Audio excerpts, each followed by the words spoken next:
I'll create a compelling revenge story following all your guidelines. I'll maintain past tense throughout, avoid any forbidden words, places, and structure it according to the 3-part format with proper word counts per segment. Division head outsourced my entire department after 22 years of service. He forgot I own the patents to their main products. Part 1. The status quo and foreshadowing segment. 1. 450 words. Michelle, after 22 years, we're outsourcing your entire function, Travis announced, his voice lacking even the slightest hint of emotion. Your last day is Friday. I sat across from him in his glass-walled office, the Denver skyline stretching behind him like a postcard backdrop for my professional execution. Travis Ellington had been division head for exactly 8 months, and in that time, he'd managed to dismantle much of what I'd spent over 2 decades building. Swallowing the knot in my throat, I nodded politely. Thank you for the years of experience. His shoulders visibly relaxed. He'd clearly expected tears, perhaps begging. Instead, I stood up calmly, smoothed my skirt, and extended my hand for a final shake. His relief was palpable as our brief handshake concluded what he thought was the end of my story at Solvix Engineering. My name is Michelle Tran, and at 55, I never imagined I'd be starting over. When I joined Solvix as a young engineer in 2001, we were just a scrappy startup with ambitious dreams of revolutionizing industrial automation systems. I had worked countless weekends, missed vacations, and sacrificed family time to help transform those dreams into reality. Now, our hydraulic control systems were industry standards, used in everything from manufacturing plants to aerospace applications. Walking back to my department, 6 people, all receiving the same news that morning, I maintained my composure. Jessica, my most talented protégé, was red-eyed at her desk. "How can they do this?" she whispered as I passed. "The whole HVAC system was your creation." I simply squeezed her shoulder. What I couldn't tell her, what nobody except my attorney knew, was that back when Solvix was struggling financially, we had made an unusual arrangement. Instead of the higher salary I deserved, I accepted significantly lower compensation in exchange for retaining patent rights to certain core technologies I developed. The company received exclusive licensing at favorable rates as long as I remained employed. The agreement, signed by the original founder, had been filed away and forgotten by everyone except me. Travis couldn't possibly know that the patents for the technology architecture in our HVX 300 series, the product that generated 40% of company revenue, were registered under my name. The overseas team he'd hired in Bangalore would hit an invisible wall once I was gone. As I began quietly cleaning out my desk that afternoon, an email arrived from Human Resources with exit paperwork. The severance was insulting. 16 weeks for 22 years. But what they'd soon discover would be worth so much more. 22 years earlier, I had walked into Solvix Engineering for the first time, carrying nothing but a messenger bag and boundless determination. The original offices were nothing like the gleaming glass tower we now occupied, just 2 floors of a converted warehouse with questionable heating and a persistent smell of motor oil. "Welcome aboard," Harold Jenkins, the founder, had said, pumping my hand vigorously. "We can't offer much in salary yet, but we're going to change the way industrial systems function. You'll have ownership in whatever you create here." Harold had meant it both figuratively and literally. When I developed the first prototype of what would become our hydraulic variable axis control system, the company was on the verge of bankruptcy. Instead of letting my innovation become the property of whatever corporation might acquire our assets, Harold had drawn up the unusual patent arrangement. Solvix would have exclusive licensing rights as long as I remained part of the team, but the intellectual property would stay with its creator. "This protects both of us," he'd explained. "The company gets the technology at favorable rates, and you get security no matter what happens." Over the years, as Solvix grew from struggling startup to industry leader, the arrangement faded into background knowledge. Harold retired 8 years ago, and each successive leadership team seemed less aware of those early agreements. The current management, including Travis, had clearly never reviewed the original IP documentation. For 22 years, I'd been the quiet force behind our innovation department. I never sought the spotlight, only the satisfaction of solving complex engineering challenges and mentoring talented young minds like Jessica. My team had been small but mighty, responsible for 5 major product lines that collectively represented over 60% of company revenue. Travis, with his MBA from Wharton and spreadsheet-focused worldview, saw only a department of 6 people with high Western salaries that could be replaced by 15 engineers in India at 1/3 the cost. What his efficiency models failed to capture was the institutional knowledge, the creative problem-solving, and most importantly, the ownership of key intellectual property. The days following Travis's announcement passed in a blur of paperwork and awkward goodbyes. I met with each team member individually, providing reference letters and industry contacts to help with their transitions. Jessica cried during our farewell lunch. "What will you do now?" she asked, pushing her food around her plate. I offered a mysterious smile. "I'm not done yet," I said. "Sometimes being underestimated is actually an advantage." She looked confused, but I kept my plans to myself. Friday would arrive soon enough, and then the real work would begin. On my final day, I arrived earlier than usual, 6 a.m., before anyone except security was in the building. I had arranged special permission to access all areas, claiming a need to collect personal items from various testing labs. In reality, I was saying goodbye to the technologies I had nurtured from conception to market domination. The HVX laboratory had been my second home for years. I ran my fingers along the prototype of our first successful model, now displayed like a museum piece. Next to it sat progressively more advanced iterations, culminating in the HVAX 300, our current flagship product. Each represented countless hours of problem-solving, collaboration, and passion. By 8 a.m., other employees began filtering in. Many stopped by my office, now half-packed into cardboard boxes, to offer awkward farewells. At 10 a.m., my team gathered for a final meeting. "I've been honored to work with every one of you," I told them, fighting to keep my voice steady. "Whatever happens next, remember that what we built here mattered." At noon, Travis's assistant delivered my official termination paperwork with practiced corporate detachment. I signed everything without comment and handed over my security badge. By 2 p.m., I was walking through the lobby for the last time, carrying 2 decades of memories in a single box. That evening, I sat in my attorney Philip's office, watching as he reviewed the documents spread across his desk. "Everything's in order," he confirmed. "The patent rights are ironclad. The licensing agreement clearly terminates with your employment." "And the new agreement I proposed?" Philip shuffled through the papers. "Consulting rates at 5 times your former salary, exclusive rights management, and veto power over any modifications to your technologies. It's aggressive, but they'll have little choice. How long until they realize the problem? That depends on how quickly they try to implement changes with the new team. The system will continue functioning as is, but any attempt to modify the code or design will trigger licensing verification. I'm guessing 2 weeks, maximum." I nodded, feeling a complex mixture of emotions: vindication, sadness, and a strange sort of freedom. "Send the official notice on Monday, but hold the consulting proposal until they contact us." The weekend stretched before me, my first in decades without Solvix work to occupy my thoughts. I spent Saturday in my garden, replanting spring bulbs and clearing away dead leaves, a fitting metaphor for my current situation. On Sunday, I hiked through Red Rocks Park, watching rock climbers scale seemingly impossible vertical faces, finding new handholds where none appeared to exist. Monday morning arrived with unfamiliar quietness. No early alarm, no rushed breakfast, no commute.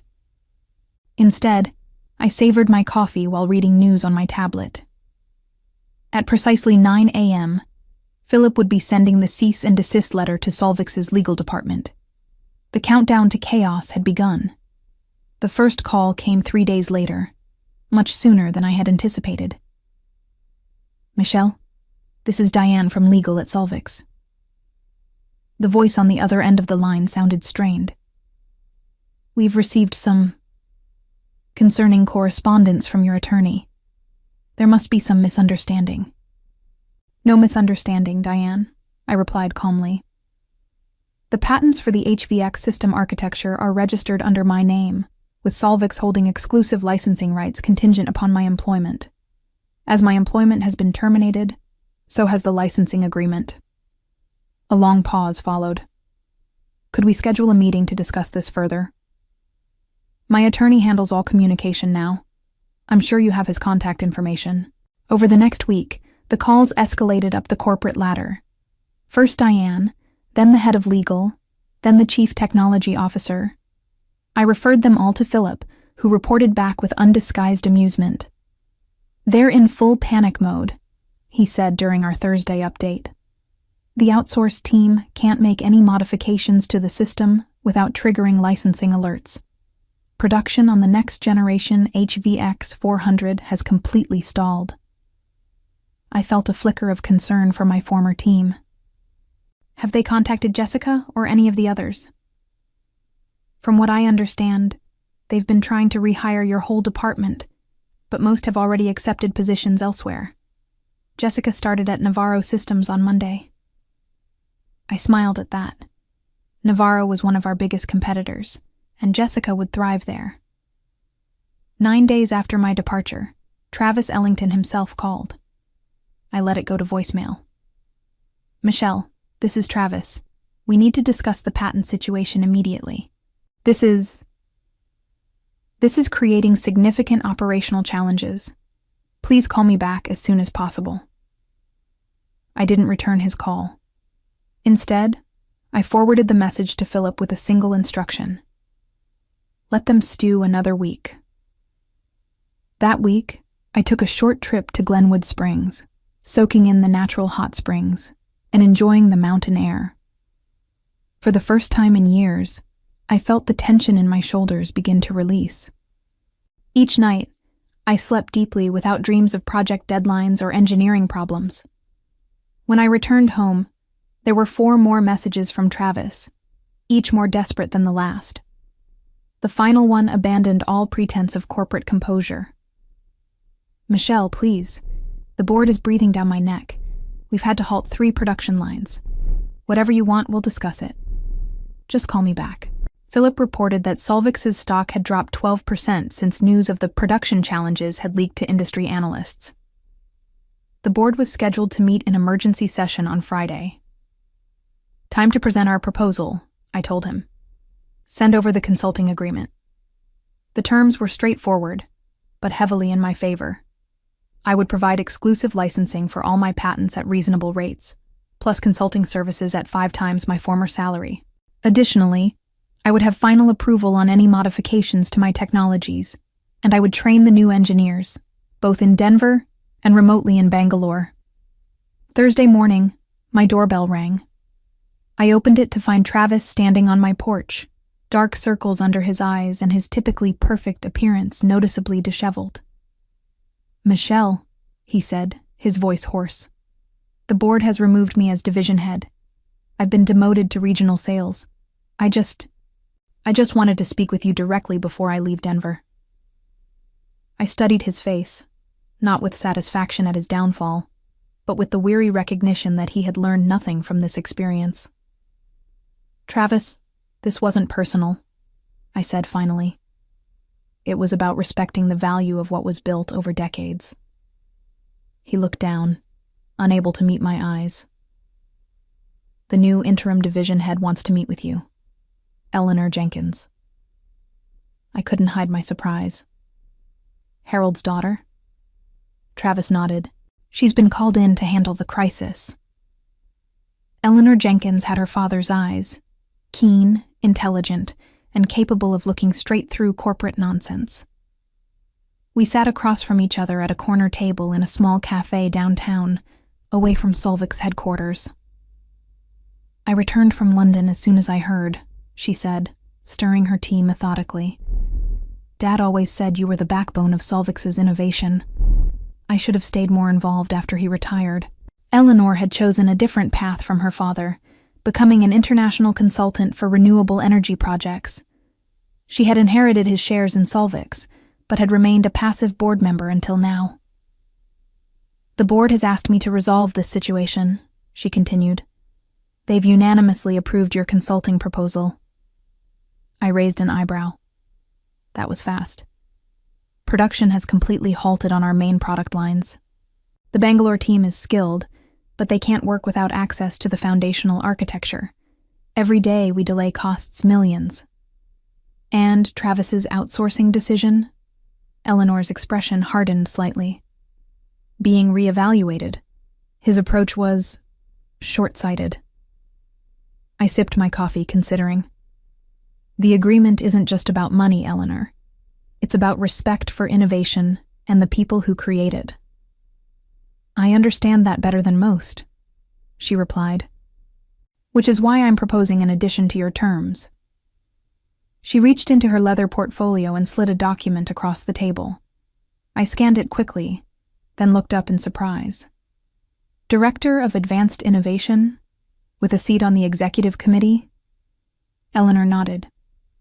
We need to rebuild what was lost. Your patents are valuable, but your vision is irreplaceable. I want you to lead a new department focused on next-generation technologies, with complete autonomy and direct board access. The offer was unexpected and flattering, but caution tempered my response. What about the outsourced team? They'll continue handling routine maintenance and implementation under your guidance, but core innovation returns to Denver, with you at the helm and the authority to rebuild your team. I thought of Jessica and the others, now scattered across different companies.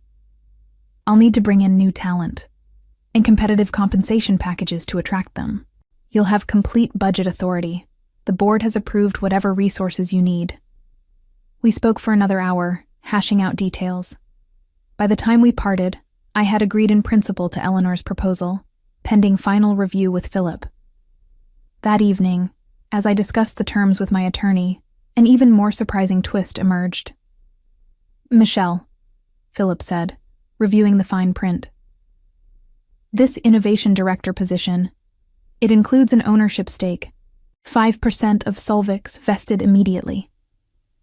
I must have looked shocked, because he chuckled. Eleanor's serious about keeping you. 5% makes you one of the largest individual shareholders.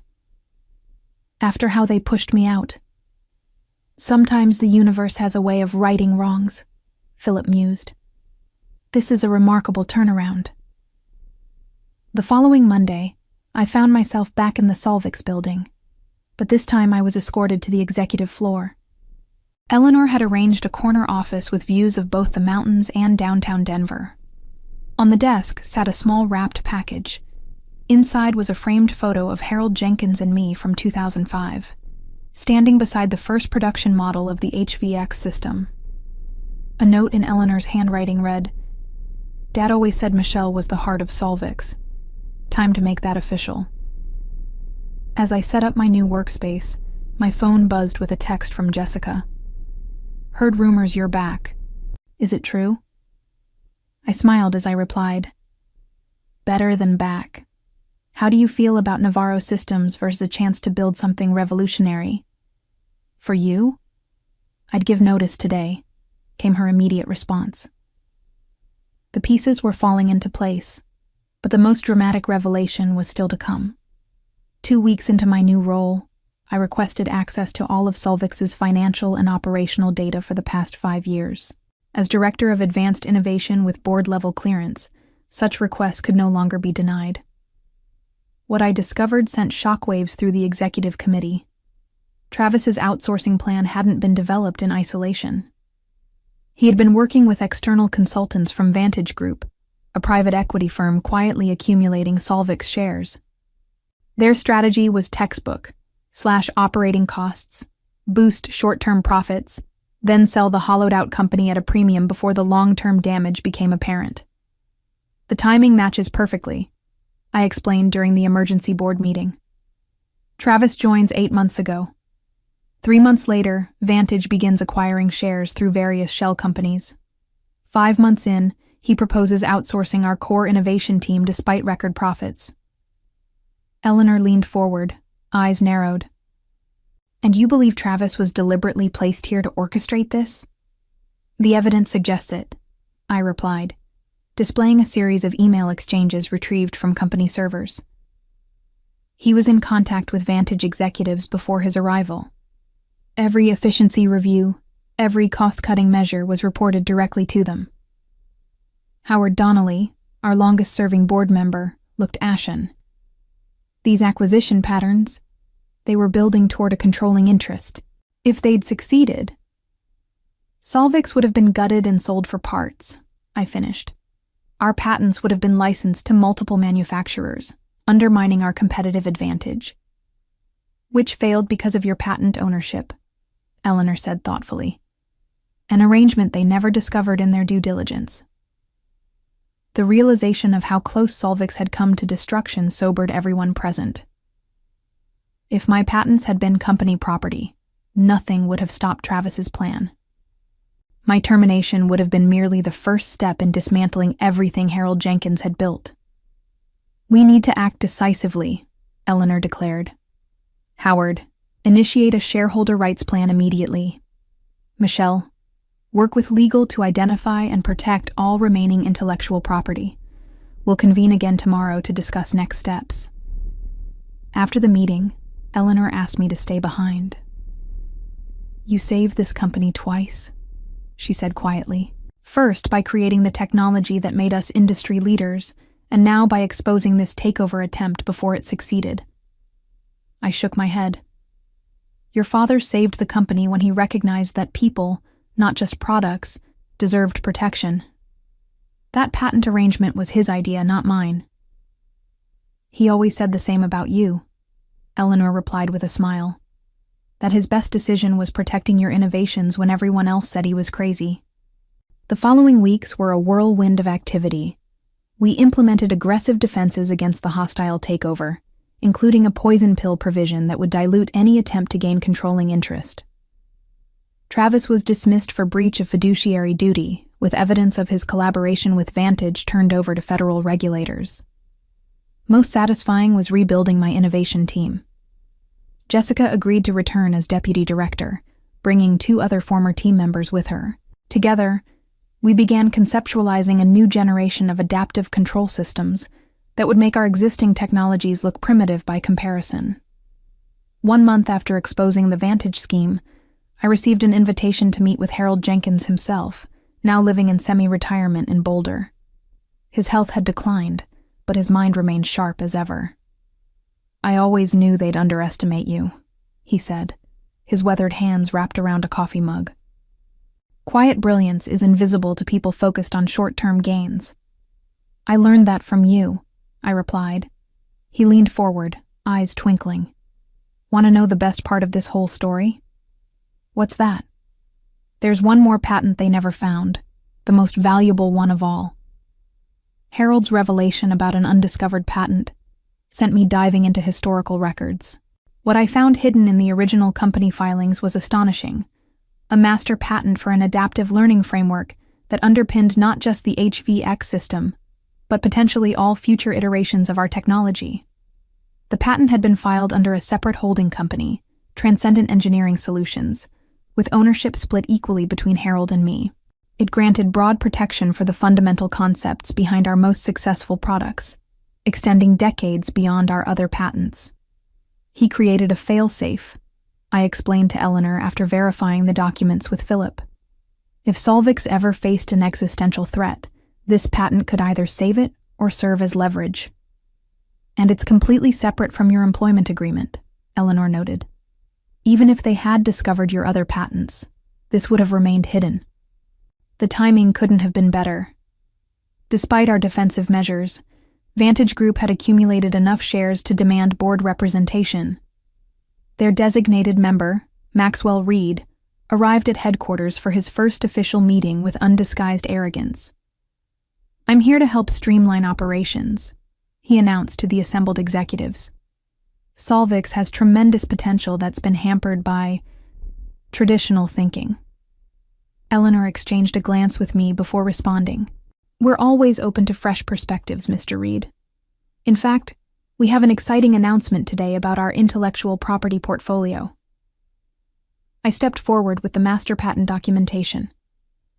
This framework patent, which predates all our current products, has just been transferred back to Solvix's exclusive control in exchange for certain guarantees about our innovation division. Reed's expression shifted from confusion to shock as he scanned the documents, understanding their implications. The blood drained from his face. "This covers everything," he said hoarsely. "Yes," I agreed pleasantly. "Everything." The following month brought the complete unraveling of Vantage Group's takeover attempt. The master patent had effectively rendered their strategy obsolete. Without control of the fundamental technology, acquiring Solvix would only give them an empty shell. Their shares were quietly sold off at a significant loss. Maxwell Reed resigned from the board after just 2 meetings. Industry rumors suggested he had also been asked to leave Vantage. Sometimes failure carries its own severe consequences. With the external threat neutralized, we turned our focus inward. Jessica and I led a comprehensive review of Solvix's innovation pipeline, identifying gaps and opportunities.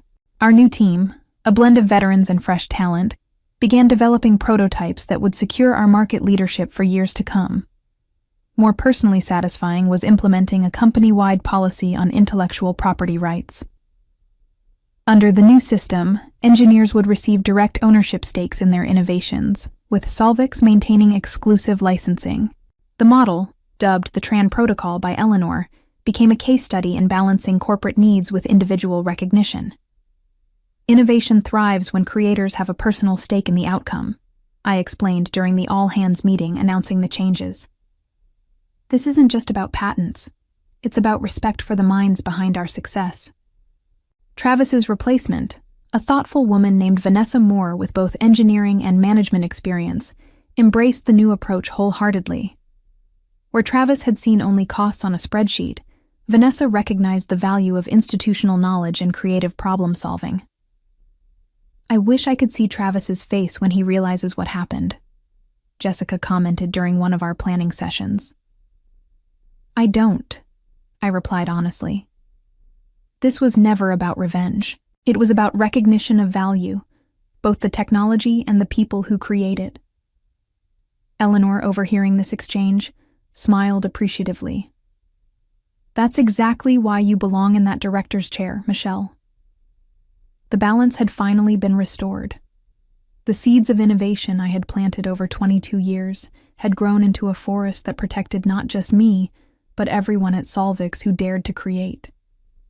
Looking back on my journey from engineer to executive, I realized that true power had always resided in the quietest corners of the company, with those who built rather than those who boasted.